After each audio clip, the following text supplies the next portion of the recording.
Kilala siya bilang napakaangas, bomba ang lakas kapag sumabog, kayang-kaya niya pataobbin ang mga kalaban na magtangka siyang kalabanin, gamit ang kanyang talas ng isip, diskarte, at lakas ng kanyang mga suntok, na kapag nakatama ay panigurado lipad ang ulo ng kanyang kalaban sa lakas nito. Ang kanyang taglay na angas at lakas nito ang naging dahilan kaya siya naging paborito ng karamihan. The power that man possesses in his hands is a joke. You know? And you feel the impact of his punch. That's how hard he is.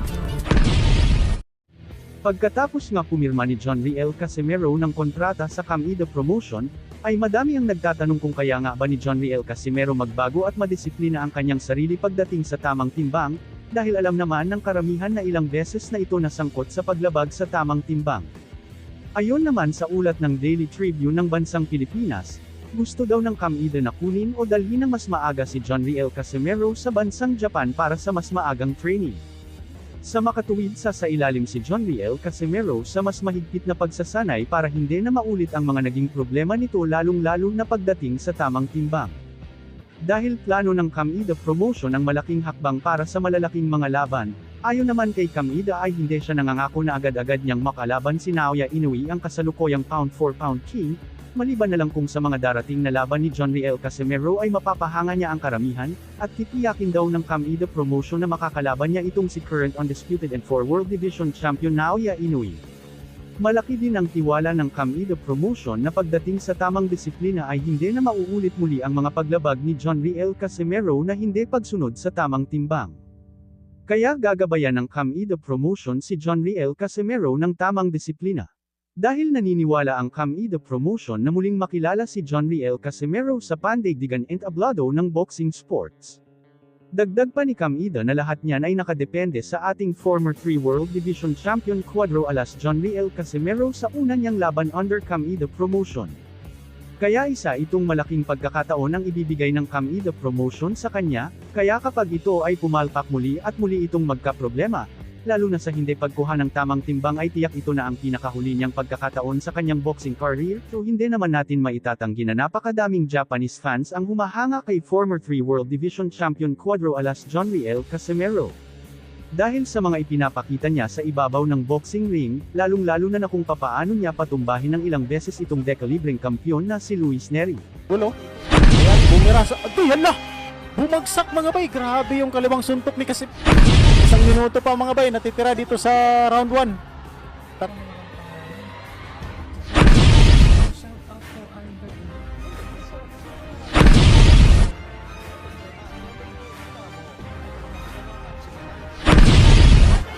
Ala, bumagsak muli si Luis Neri mga bay.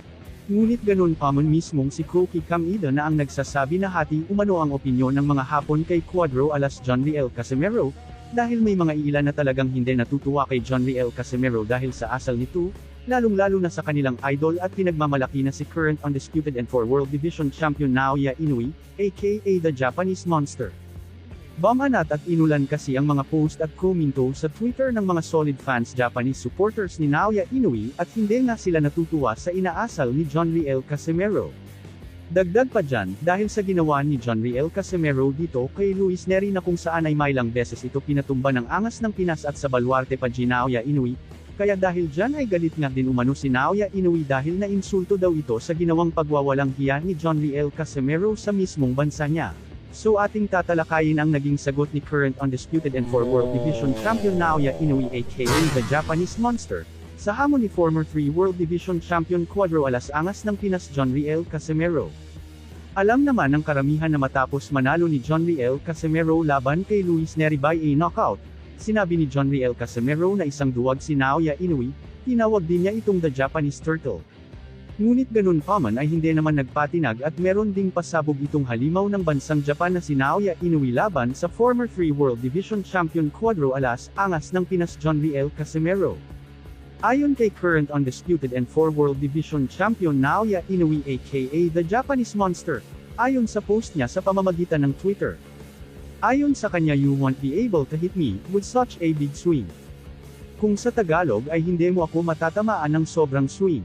Ang ibig sabihin ng post ni Naoya Inoue, ay nakikita ni Naoya Inoue ang mga suntok ni John Riel Casimero ay kadalasang swing. Ang suntok na tinawag na swing ay kung magbabato ito ng isang hook na naka-overextend ang kamay, kung baga ito ang suntok na malayo ang boilo bago ito tumama. Ang suntok na hook naman ay kadalasan ginagamit sa mabilisang pag-counter-attack. In short, ito ang suntok ng malapitan ang tatamaan. Ngunit ganun pa man ay nagkakaroon ng swing kapag umatake sa nalayo gamit ang hook. Pwede ring tawaging swing kapag nawawala sa posisyon ang katawan pagkatapos magpakawala ng mabibigat na suntok. Ito ang napansin ni Naoya Inoue kay John Riel Casimero, kaya nasabi ni Naoya Inoue na hindi ito makakatama kapag gumamit siya ng malaking swing. Ngunit ganun pa man ay hindi lamang isa, dalawa or tatlo ang estilo ni John Riel Casimero. Kahit pang sabihin ng karamihan na may swing ang suntok ni John Riel Casimero, kapag tumama ito ay tiyak lilipad ang ulo ng matatamaan dahil sobrang lakas talaga ang estilong ito. Dagdag pa ni John Riel Casimero ay naghihinayang daw ito sa laban Naoya Inoue versus Nonito Donaire, dahil may pagkakataon daw si Nonito Donaire na tiposan ang laban pero hindi niya ginawa.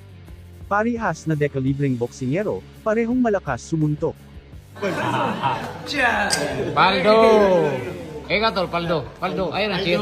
Ana, Paldo. Paldo. Movie です、ムービー。 Okay, okay. ビデオ。ほんとほんと。 Ah, 最高。 Paldo.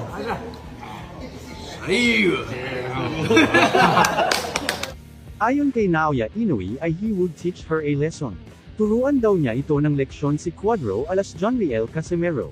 Ayon naman sa ating pinagkakatiwalaan na source ay ang laban John Riel Casimero at Naoya Inoue ay under negotiation na sa pangunguna ni Koki Kamida ng Kamida Promotion.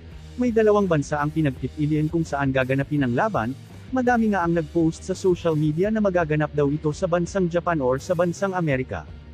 Dagdag pa ni Naoya Inoue ay hindi daw ito papayag na umakyat siya ng division hanggat hindi sila maglaban ni John Riel Casimero.